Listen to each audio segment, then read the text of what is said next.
Guten Tag, ladies and gentlemen. This is Tim Ferriss, and welcome to another episode of The Tim Ferriss Show. Let's start off with a little munch, a little snack for your brain. And these are proverbs. So the first is from Japanese, and it is Sarumo kikara ochiru. All right, Sarumo, that means monkey also. Kikara, tree from, ochiru, falls. Sarumo kikara ochiru. That means don't fall into hubris. Don't get arrogant, because no matter how good you are, you might still fall out of the tree, even if you're a monkey. All right. The second is from German, and we'll see if the Japanesey messes it up, because when I speak Japanese, it tends to actually lead me to mix up my R's and my L's. And that's not being racist. Don't hit the big red racist button. Chill out. It's because they have da-di-do-de-do. They have this sound that doesn't differentiate between the la and the ra. It's actually more of a combination of R, L, and D. Da, di, do, de, do. Right? Those are the syllables in their syllabary.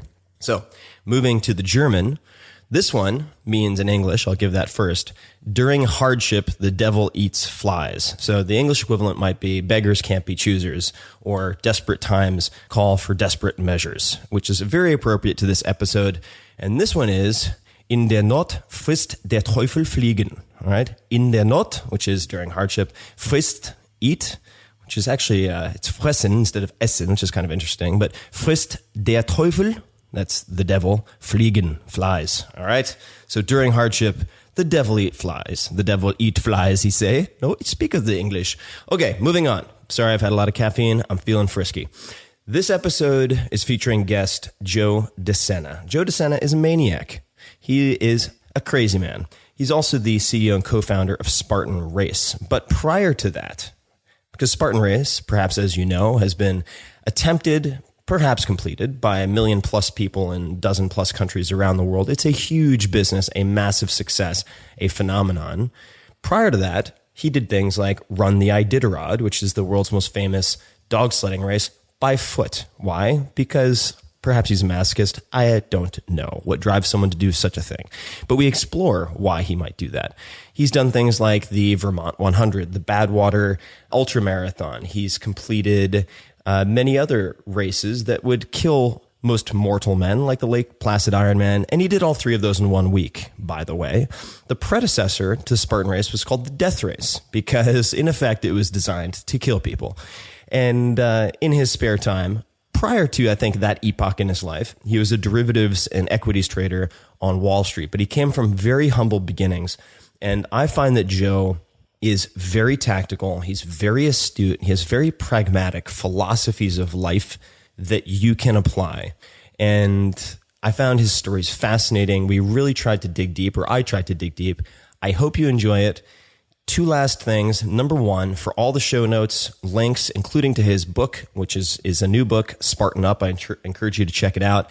Go to 4hourworkweek.com/podcast. All right, 4hourworkweek.com/podcast. You can find links to all sorts of episodes with other folks as well, and all the show notes. Last, please check out the Tim Ferriss Book Club. This podcast is something I love. It's a project of passion, but it needs to be self-sustaining. Every month, I highlight a book that is underappreciated and is underexposed, really, that has had a huge impact on my life. So there are 4 or 5 of them up at the moment. If you go to 4hourworkweek.com/books, all right, I'll give you a second to write it down. 4hourworkweek.com/books. You can check these things out. They are my teachers. Hopefully they can be your teachers. You can click through and they'll take you to Amazon and blah, blah, blah, blah, blah. So without further ado, Joe Sena, here he is. Thank you for listening. Optimal minimal. At this altitude, I can run flat out for a half mile before my hands start shaking. Can I answer your personal question? Now would seem an appropriate time. What if I did the opposite? I'm a cybernetic organism, living tissue over metal endoskeleton.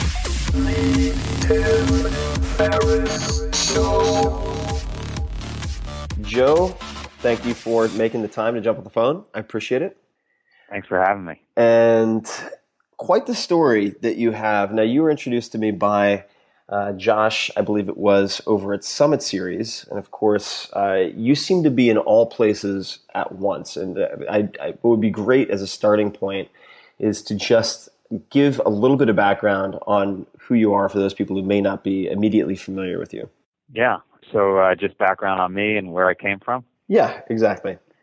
So I grew up in Queens, New York. If you've ever seen the movie Goodfellas, I literally grew up right in the center of that. We lived right near Kennedy Airport, and it was a crazy life. My dad was a super aggressive entrepreneur. You had to be back in those days.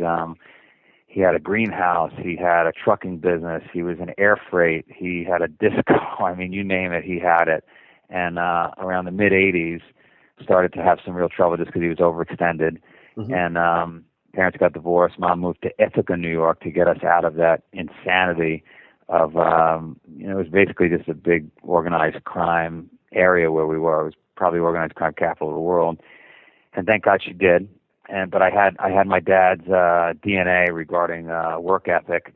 My mother completely made a left turn and got into health and wellness in a big way, traveling to India, becoming a yogi, vegan, into teaching meditation, and complete opposite of where we had come from, where, the first 10, 12 years of my life, and really influenced my sister and I to focus on that stuff. Although back then it was not mainstream, it was not normal to be into that. Maybe if you were in California, but certainly not where we were from. So she was shunned and battling a pretty big tide of non-believers that were focused on, certainly where in Queens, focused on sausages and hot dogs and, and not everything except what she was into. Mm-hmm. And so I had these two different lives. If I went to go visit my dad back in Queens, we were out all night at Chinese restaurants or Italian restaurants and getting to stay up late as kids. And if I went back with my mom, it was a very strict focus on health and wellness. Mm-hmm. And then he lost everything, and it was like the best thing that ever happened to me, because I had all those creature comforts and amenities being around a successful entrepreneur that all of a sudden vanished. Mm-hmm. She couldn't pay the mortgage, she couldn't pay the heat bills, we were losing the house up in Ithaca, and it just a switch went off that, hey, if I want those things again, I got to work. And so I started a business. The neighbor of my dad was, unbeknownst to me at that time, was the head of the Banana organized crime family. And he said, hey, I know you're going through some trouble. Why don't you clean my pool? And so I started cleaning his swimming pool. And before you know it, I had every organized crime figures as a customer in the, not in the tri-state area, but certainly Brooklyn, Queens, Long Island, even Staten Island. And it became a pretty big business. Now, my mom was in Ithaca, so she was pushing to get away from that and get into education. And so I ended up applying to Cornell, which I had no business going to. I wasn't smart enough. I didn't have good enough grades. I didn't do that well on SAT scores, because I had this pool business that I wanted to build. And I applied, and they denied my application, and that only made me more interested in getting in. And I found out that you can go to many colleges extramurally, which means you could take up to 3 classes or 9 credits and be non-matriculated. So you're not getting credits for anything until you get accepted somewhere. Right. Most kids were taking 15 credits. So I figured, well, I'll do 9 credits and I'll just prove myself, and then they'll have to let me in. So I did my 9 credits. I studied my butt off and did really well and reapplied. And they didn't want to set a precedent and show that there's a backdoor way into an Ivy League school. So they denied me again, which only made me more furious. And so I did it again. And I was on my 4th try, 4 semesters in, and they almost broke me. I was This is like Rudy. It's like the movie Rudy. It's just like the movie Rudy. And I had this pool business was growing and growing. And so now I'm starting to make some really good money. It had turned into a construction company. And so for the summers, I was going down to New York, and I'm thinking at that point, 4 semesters in, they're not accepting me. There's no way to win here. I'm just going to go to New York and run my business. And who needs college? And my mom says to me, I know some people at Cornell. She hadn't said a word. I would have never expected her to have a connection. The kind of people that had connections were the people back in New York, like my dad. Right. And it turns out she's teaching a woman yoga that is head of admissions at one of the schools at Cornell. She sets up a meeting, and the woman sits down with me and says, all right, well, I'm in the School of Human Ecology. Cornell has many, many schools, many focuses, and one of the schools within Cornell was human ecology, and they had a textiles department, which studied the business of textiles, clothing. And so she says to me, I know your mother. She told me you've been trying. You're 4 semesters in here, haven't been accepted. I've got this department. It's like 90 women and 1 man. Would you be? I was very interested in that. That would be perfect for me. So, do you have any interest in clothing? I love clothing, and they accepted me. And so that Professor Anita Racine had changed my life, and she accepted me into this program. If I had to do it again, I would study it again, because I could watch any movie anywhere and tell you when that movie takes place based on women's hemlines. I'm an expert in clothing now. And so it was awesome. It was an awesome experience. I broke out of multi-generation of people not going to school, got into an Ivy League school, and it literally changed my life. That's I did not know the college story at all. Now you've done so many different things. You ended up on Wall Street at one point. Am I right? Did that happen right after school, or how did that come? What happened was I was so excited that I got into Cornell that I found out, and again I was kind of figuring this out on the fly. I really didn't have parents that were guiding me on this, because they had no experience with college. Right. And so I found out that there was an MBA program at Cornell that you could do in 1 year, so you could finish undergrad and grad in a 5-year program. So I figured, let's just press my bets and go for it. And I took a class to get familiar with the MBA program, an entrepreneurship class, and I won the entrepreneurship award. So during that class, I met a bunch of judges who were very successful people that had graduated Cornell, gone on their own, and one of those judges took a real liking to me. I didn't make the MBA program; they didn't accept me, and I went back to Queens to run that swimming pool and construction business, which was doing very, very well at that point, because I was able to apply all the things I was learning at Cornell to my business. So I go back and I'm running the business, and that judge stays in touch with me, and he calls me literally first of the month every month and says, when are you going to get out of the pool business? You got to go to New York City. And I was in Queens, and I said, I'm doing really well. I met this great girl. I'm 22 years old. I don't need to go to Manhattan. And every month he drove me crazy. And one day he says, all right, if you're not going to listen to me, and now I'm probably 2 years out of Cornell, and he sees that he's losing the battle. And he says, if you're not going to listen to me, I want you to buy this stock. And I had never bought a stock before. And he tells me to buy the stock Syntex, which was a drug company. Now, this is an older guy that's been trading and managing money for years. And he'd been watching this stock for 25 years. And he says, I want you to buy this stock. It's $14 a share. It's a drug company. And he's an old-time Cape reader. And I'm thinking, I've been working so hard. I'm not going to invest in a stock. I mean, I remember the 87 crash. This guy's crazy. And I go to one of my customers' house that day that owed me quite a bit of money for finishing a big construction job. He owed me $140,000, give or take. And he's towel drying his hair as I ring the bell to pick up my check. And I said, hey, he was a pharmacist. And I said, listen, buddy of mine's telling me to buy this stock. It's in your industry. It's called Syntex. And he had these towels drying his hair. He said, I can't believe you're asking me. He goes, I was just in the shower, and I'm thinking of buying some today. And so you're like, first pay your damn bills, and then we can talk about what you're buying. But yes. So he sits me down as this customer of mine, and he says, here's the deal. He goes, you're single.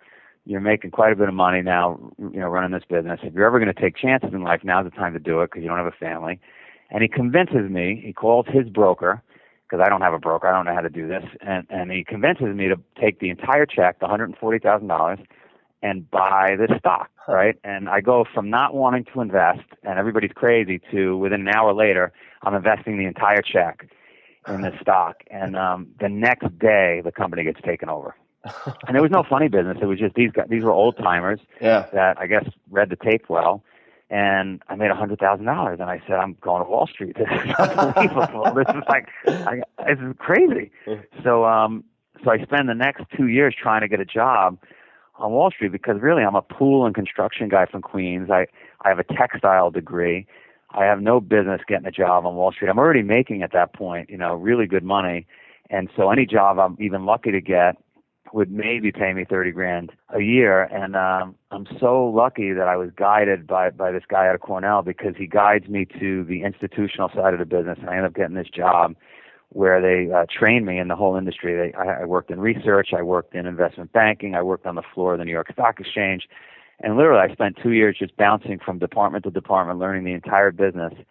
And as I was there, the company got sold to ING for $600 million. And so I thought to myself, again, because I lack intelligence sometimes, I said, you know what, I could start my own investment bank firm. I know everything about swimming pools. Why don't I start an investment bank? So everybody told me at the firm, you're crazy. No, what institution is possibly going to do business with a pool guy? And so I started a little business, and they were right. Nobody, when we first started, would do business with us. And then one day, just as we were about to go out of business, a guy from Cornell that has since become one of my great friends and life-changing inspirations in my life, he calls me up and asks me to purchase a bunch of equities and derivatives, which he pays me a nice commission on. And just like the head of the Manhattan organized crime family that changed my life in the pool business, and just like Professor Anita Racine that changed my life getting me to Cornell, he changes my life with this order. And we ended up building this giant business right before we were, just when it was darkest and we were going out of business, because I couldn't get anybody to deal with this brand new firm that had no business. Like the phoenix from the ashes. So I have a couple of really quick questions, just because the story, I mean, there's so much more to the story, obviously, but what did that judge see in you that led him to contact you on the first of the month and continually ask you to get out of the pool business? What do you think the characteristics were, the conversations you had? What are the things that led to him pursuing you like that? Well, I think I'm sure you see the same things as you make investments or you're hiring people or partnering with people, and that there's very few people on a percentage basis that have that fire in their belly. It's not necessarily specific knowledge, because I'm not that smart of a guy, but I have an enormous fire in my belly from the time my eyes open to the time I collapse on a bed every day to just get stuff done. Mm-hmm. It's not always the smartest way I attack things, but I'm just relentless. And I think that's rare. Yeah. I think it's rare. And I think he saw that, and it would have, because I look for that, and I'm sure you look for that. And I think he thought, wow, this would be a waste to have this guy stuck in Queens. Now you don't know it. I don't know it at the time that would be a waste. I'm feeling like I'm killing it. And he sees much bigger opportunity for me. And, my dad later thanked him because, again, all these people just changed my life, but I don't think it's by accident and by chance those things happened. I think I just put myself out there, like you probably do, or mm-hmm. anybody that's had some luck in life. You kind of make your own luck. You don't say no to anything, right? You take every meeting, you listen to every phone call, and stuff just happens for you. The entrepreneurship award that you won, what did you do to win that award? Was it a project? Was it based on the track record with the pool business? What caught the attention of these judges who then gave you that award? So it's funny. It wasn't, when asking the Professor Ben Daniel, I'll never forget his name because it was pretty big for a guy that couldn't even get accepted to the school to win the award. It was really the fire in my belly that they saw when I stood in front of the class and made my pitch. It wasn't the idea. Well, just out of curiosity, what was the idea? Do you remember? Yeah, so back then, and probably still in existence today, Champion sweatshirts were the rage. They would take silk lettering and put, Cornell University on the Champion sweatshirt. And I believe back then they were selling them for about $50. And I thought to myself, it's kind of ridiculous that they're taking a Champion sweatshirt made in the U.S., shipping it to some old women to sew the letters on. They're selling them for $50. First of all, I think I could make a better sweatshirt. I think I could import them, because remember, I was studying textiles at this point, mm-hmm. and there were problems with the sweatshirt. They used to blow out around the waist, and they used to blow out around the sleeves. And if I could incorporate some Lycra into the waist and the sleeves, sew the letters on myself, I could probably produce a better product for less money. So it wasn't like some earth-shattering technology or anything. It was just a very basic business. But the pitch, right, I think, was they saw that here was a guy that was relentless, right, and inspired, because there were better ideas. It's just that's what got them. Got it. So speaking of relentless, I want to come back to the investment world, obviously, and we'll get there, I'm sure. But just what time is this? What year when the company was saved by this particular order for derivatives and equities and whatnot? Where was that relative to the birth of the death race, which I'm sure we'll get to? But sort of how many years prior was... So death race, let's say, was 2004. The day I got that order, when we were on the brink of literally closing the doors, I would say was 1998. Okay, got it. And so what was the path from the doors are reopened, Wall Street's looking a little more attractive, from there to Death Race and obviously Spartan Race, but how did you end up making that transition or that discovery? So what happened was the pool and construction business got me in incredible physical shape because I worked 20-hour days physically. Right. And when I went to Wall Street, that changed. I had weekends free. I didn't know what to do with myself. You sat on a desk all day. I had never done that before. And I started to gain some weight, and I just didn't feel as healthy as I had always felt. And so I was looking for some exercise or something, and I stumbled upon a guy in the stairwell of my building that I lived in Manhattan, who was on the cover of Men's Health and just was the epitome of, this guy was ripped.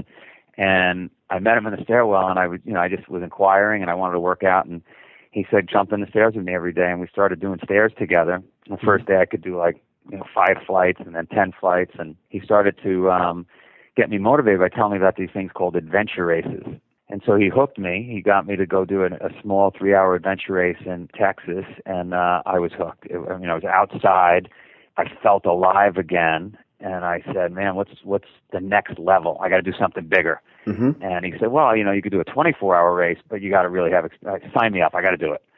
And whatever I did, I had to find the next level, whatever give me the craziest race in the world. And we said, well, you could die. There's this one, the Iditarod in Alaska. They do it in the middle of the winter, and it's by foot, and it's 30 below, but you got to sign me up. I got to do it. And, and so the crazier it was, I had to get back to this place where you just want water, food, and shelter. Right. And all the craziness of my life, this Wall Street life I had taken on, would go away, would melt away. That stress all day long of, you make them lose $30,000-$40,000 in minutes, screwing up an order or having customers tell you that they're no longer going to deal with you. It was very stressful business. So to get back to the core of life, just water, food, and shelter, was very liberating. And and so I kept seeking that. And it connected with me because since I was very young, building that first business, I was having a tough time finding people with fire in their belly. Right. And here in these races, I was seeing people with fire in their belly. Right. Anybody that was out there doing this crazy stuff had that thing I was seeking my whole life. And so when I got to Vermont, so fast forward, I sold that Wall Street business, met my wife at a race, got married, moved to Vermont to have a family and to remove myself from New York City because I was afraid if I was around the possibility of doing business while I was trying to grow a family, the business would always win. I'm addicted to business, so I had to literally put myself in a padded room. That room would be Vermont mountains with a 400-person town, and just dedicate some time to growing a family. Right. And while I was there, that lasted 2 days, and I said, I want to create a race that helps me find those people with fire in their belly, that like Russell Crowe and Gladiator, or Mel Gibson and Braveheart, or just these amazing people that just get it done when their back's against the wall. And what if I created with a buddy of mine this race that purposely broke people, not the way the races I had done or a marathon does, but actually where I would actually drive the participants crazy. Not tell them when it's starting, not tell them when it's ending, not giving them water, giving them buses during the middle of the race and saying, hey, you could quit here, just get in the bus, this is not for you, you're too weak. And worse than military, just really just break people. And that was the beginning of my race business. So that was the Death Race, right? That was the Death Race. That was 2004, 2005. Literally called the Death Race. And, literally called the Death Race. And that from just some of the reading I was doing, excavating tree stumps, heavy rocks, sleep deprivation, were those some of the crazier elements, or were there other aspects to it? Did you have any real catastrophes, or did you self-select for the most part the most successful or grittiest folks who tended to make it through to the end? What percentage of people who started the Death Race finished the Death Race? Well, we knew, I'll answer those in this order. So we knew in the beginning we had something. We had participants show up, and immediately 5 quit. Like within the first 3 hours. What broke the? I mean, was there any moment that was really like the straw that broke the camel's back that led these 5 to quit? Well, I don't think they knew what they were getting into because we had never done it before. And one guy, I remember specifically, one guy started crying, and he was like, "I'm a really good runner. I just don't know how to chop wood. It's broken." Because no one knew. We didn't tell them what. And so. Doug Lewis, who's an Olympic level skier, downhill skier, is about 15, 18 hours into this thing, and he is cracking. I mean, he is broken. And he turns to me and says, I made the Olympics. I trained my whole life. I'm a pretty tough guy. He goes, "This is fucking crazy." Sorry for my language. I don't know what we're allowed to curse or not. Oh, no, you're allowed to curse. It's totally fine. So at that moment, we knew we had a winner here, and Doug finishes, and so and then it just took on a life of its own. Doug and 2 Vermont guys that eat like shredded steel for breakfast. These guys have been chopping wood their whole life. They were just hardy. The Ashley brothers. Between Doug and those 2 guys, we knew we had something, and then they started training other people for the next year, and then the New York Times picks it up. All of a sudden, lights out.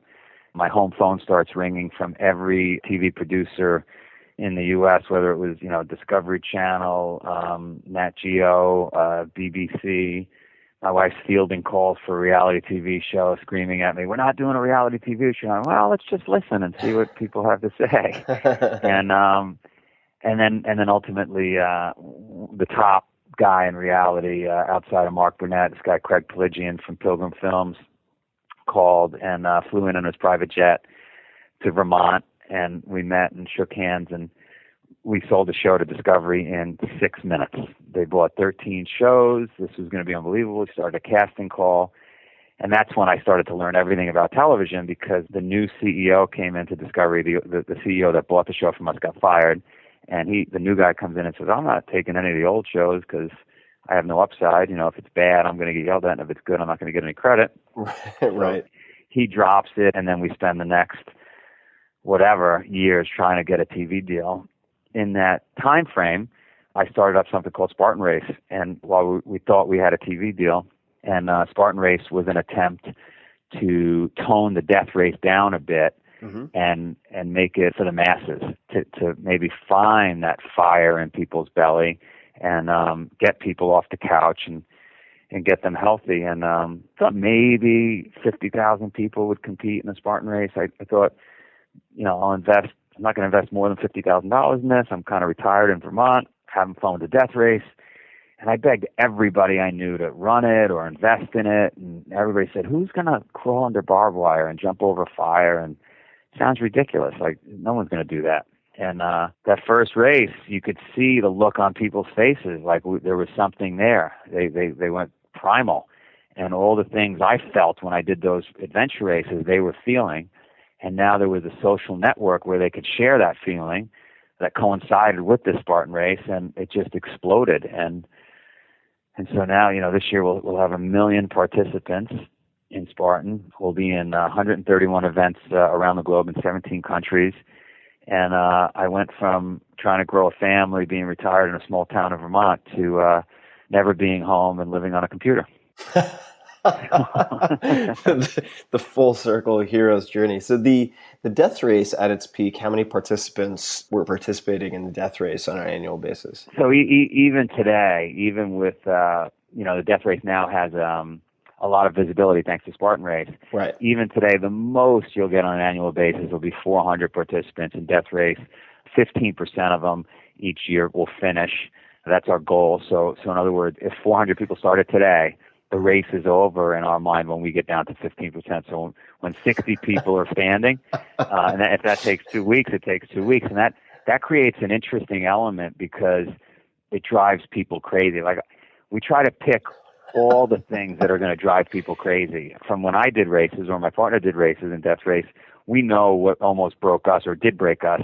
And those are the elements we add to death race to drive people crazy. So 2 things. If you could give just a couple of examples of some of the feats that you're well known for, endurance-wise. I think that would be interesting to folks. I've, of course, read some of the stats, but I'd love to hear that. And then second part to that is, what are the things that drive you crazy when you're doing that kind of thing?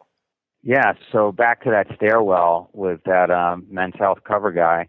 When I started doing those races, I think what helped me, which has really helped me through life, is a lack of knowledge. I think sometimes people have so much knowledge in a particular area, study it so much that actually they talk themselves out of doing something. And because I didn't have any knowledge in this endurance area, I just signed up for things. And so I signed up for that, the Iditarod, they call it the Idita Sport, where you do it by sport, and that was 350 miles, 30 below temps, and 3 feet of fresh snow just didn't stop. It was terrible. No dogs, just feet. Just feet. I was the dog. It's a race called the Yucatec. Well, an easier way to explain it is, if anybody knows the Eco Challenge, Eco Challenge had a bunch of competitor races that all had different names, whether it was the Discovery World Championship or the Raid, and they were all over the globe. And so I ran around the world for a bunch of years just doing every race possible. I would just leave my office on Wall Street and go disappear in the woods or the snow somewhere and just kill myself. There were such intense races that when the race was over, I would sleep 24 to 30 hours straight, just literally collapse.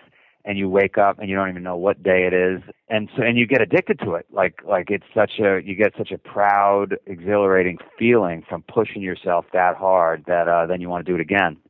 You did the Badwater Ultra along with 2 other races in the same week, didn't you? Am I making that up? Well, that was a mistake. What had happened was I got into this thing where I was doing all these races, and so anybody would come out of the woodwork and say, "Hey Joe, let's do this," or "Hey Joe, let's do that." And my standard response was, "Yeah, let's do it," because that was an easy way for me to commit. To I wasn't gonna turn down a challenge.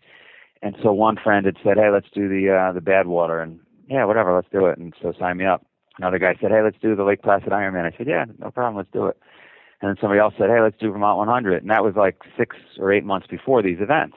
Right. Well, just because of the way I am, I'm kind of a scatterbrain. About 3 or 4 weeks before these things, my assistant says, "Hey, you realize these are all in the same week?" And I said, "No, I did not realize that." And so I said, "No, you know what? Let's try to do it, and maybe we'll get some press." And so I figured, all right, I'll train hard for it. I didn't have much time, and did a ton of Bikram yoga, a ton of running in the 3-4 weeks leading up to it. I mean, a lot. And again, I'm not the stuff I read about you and your thoughts, you're very methodical in your training. I was more of a throw everything against the wall. The more training there is, it has to be better. Right. And I definitely pushed the limits and went and did the Vermont 100. And then a few days after the finish, made my way out to Badwater, which is the now 100 is 100 kilometers, 100 miles. What is 100 that? miles? Okay. Yeah, 100 miles through the hills in Vermont. Finished in under 24 hours, which is your goal when you're running 100. Finished that. Flew out to Vegas. Drove however far the distance is. I remember. I forget to the lowest elevation in the U.S. is Badwater. Yep. Ran to the top of Mount. Well, not to the top, but to the finish line of Mount Whitney. And then jumped on a private plane. My wife said the only way she was going to let me do it was if I hit a wedding that week. So I had to get to a wedding, which was the worst part, you can't tell her, of the whole damn week because my feet wouldn't fit in the shoes. She wanted to dance. And then from the wedding, made it to Lake Placid and did great in the swim in Lake Placid, did great in the bike. And when I got on the run, I thought, I'm going to kill it. I already ran 235 miles this week. And my legs just gave out about mile 5. I was in so much pain, and I never drink, and I never take any aspirin or anything. And I'm in so much pain. I'm looking around for like an aspirin or an Advil. I'm asking spectators, and I got somebody to give me a few aspirin, and I ran a few more miles, and the pain wasn't going away. And I saw a couple of kids with backpacks full of beer, and I never drank. And so I was like, can I have a few beers? And I literally got drunk and finished that. And they filmed it. The Ironman folks filmed that. But that's how I got through the run. And I stopped at mile 20 for 2 burgers. I ate 2. I was so hungry.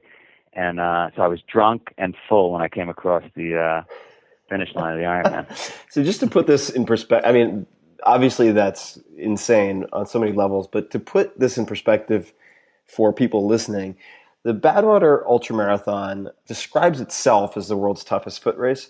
I know a number of guys who have run this. It's 135 miles. It starts, like you said, below sea level and then goes up to more than 8,000 feet of elevation. And it usually, I guess it takes place in July. Yeah, it was hot. But It was crazy hot. in the shade, very commonly 120 degrees.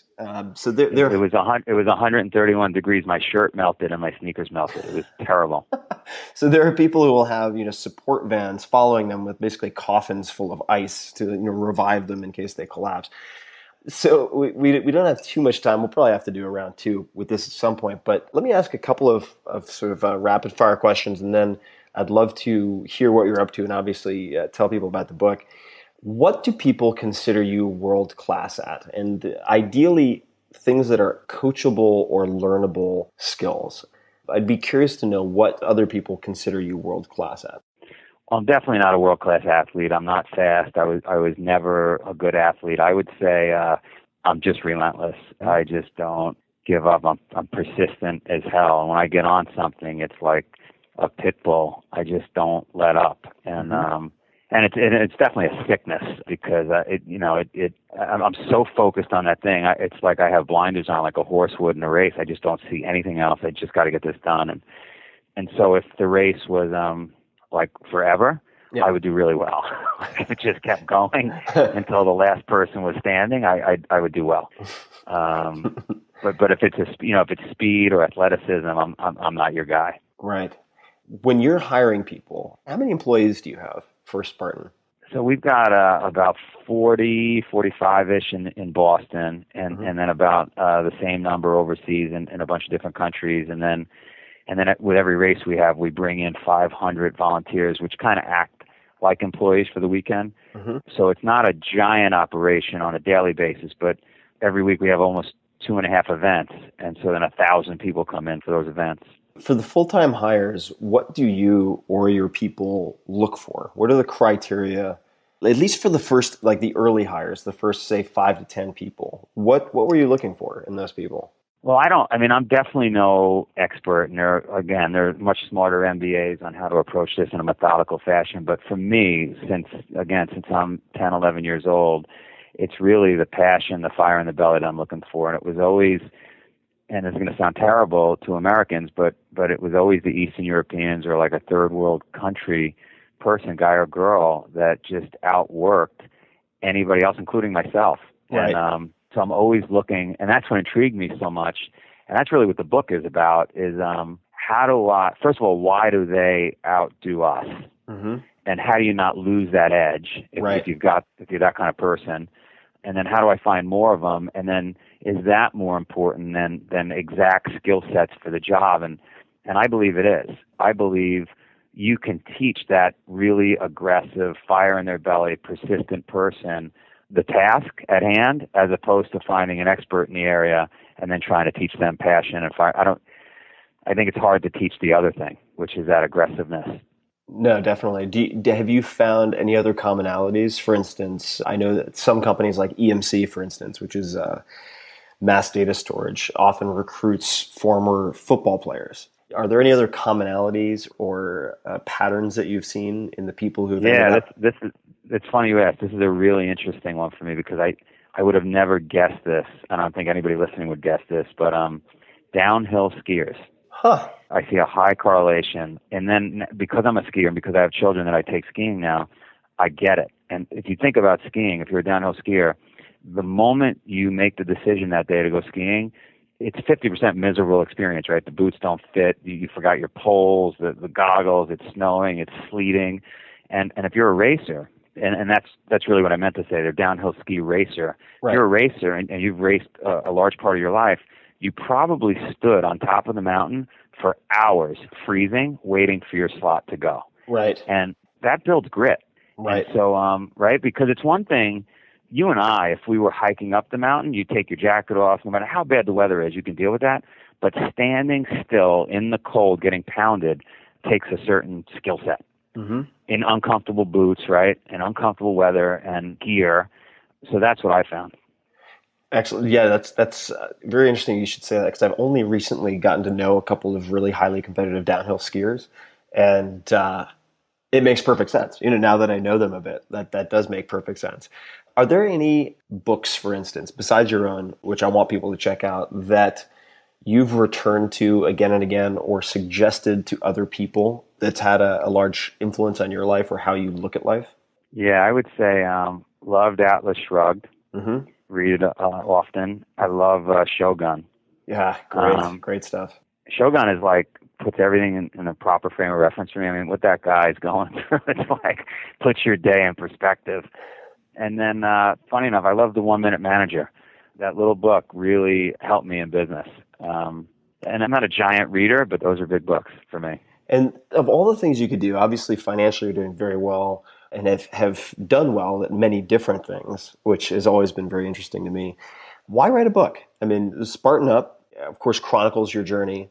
And I mean, we didn't even get into half of the stuff that you do. Maybe we'll get a chance another time. I mean, including a lot of your investments, some of which have panned out extremely well since you started Spartan. But why write a book? And what do you hope that Spartan Up will achieve?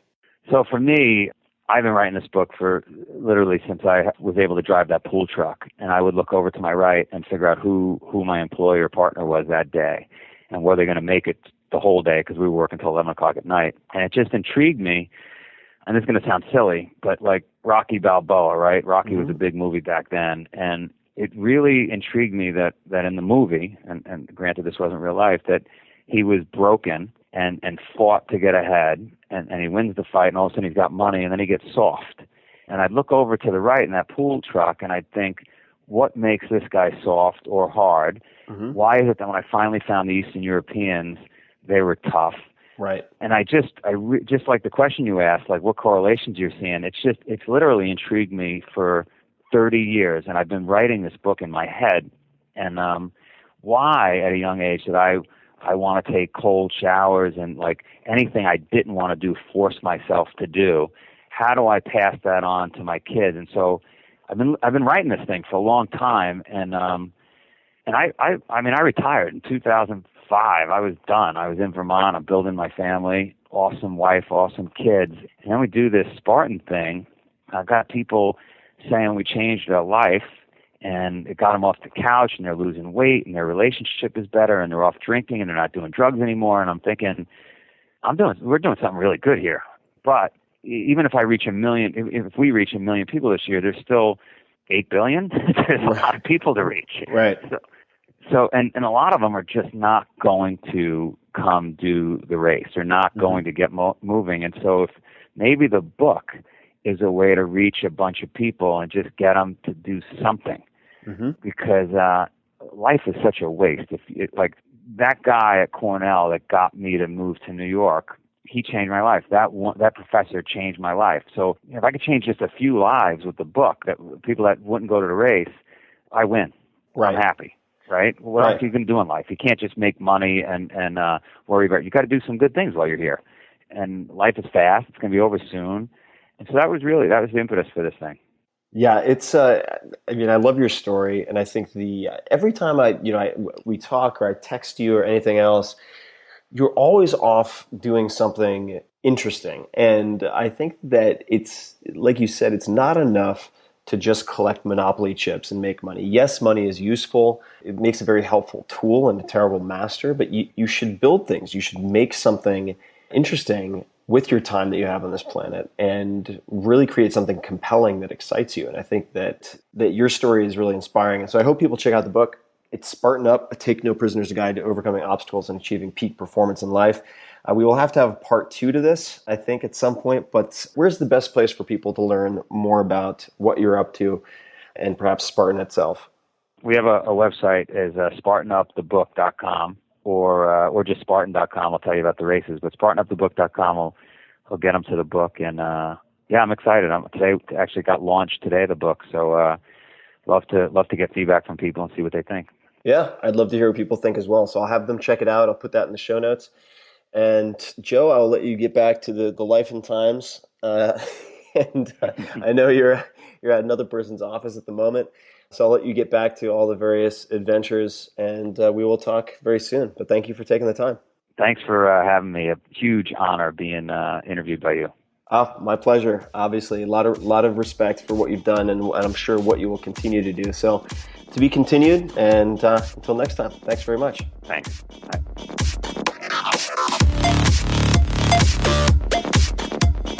If you want more of the Tim Ferriss Show, you can subscribe to the podcast on iTunes or go to 4hourblog.com. FOURHOURBLOG.com, where you'll find an award-winning blog, tons of audio and video interview stories with people like Warren Buffett and Mike Shinoda from Linkin Park, the books, plus much, much more. Follow Tim on Twitter. It's twitter.com/tferriss. That's TFERRISS. or on Facebook at facebook.com/Tim Ferriss. Until next time, thanks for listening.